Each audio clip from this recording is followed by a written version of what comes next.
அப்போ இந்த சஞ்சாரம் 7.5 சனியிலிருந்து உங்களுக்கு ஏற்கனவே விடுபட்டு போனாலும் குருவினுடைய வீடு கொடுத்தவர் நன்றாக இருக்கணும். வீடு கொடுத்தவர் அவரே பார்க்கிற பொழுது இப்பொழுது தான் மகர ராசிக்கு வீடு நடை போடப் போகிறது. யோகத்தையும் அதிர்ஷ்டத்தையும் கொடுக்கும். உழைப்புக்கேற்ற வருமானத்தை அள்ளி தருவார். வாகன சேர்க்கை உண்டாகும். வெளிநாடு கல்வி வாய்ப்புகள் உருவாகும், வரலாம். மகிழ்ச்சி அதிகரிக்கும். ஆடை ஆபரண சேர்க்கை உண்டாகும்.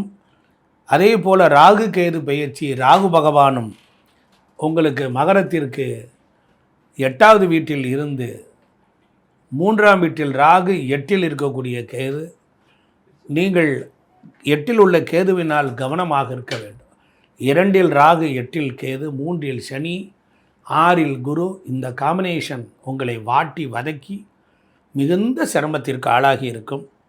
பிறகு ஜூனுக்கு பிறகு இதெல்லாம் நல்ல நிலைக்கு வரும்.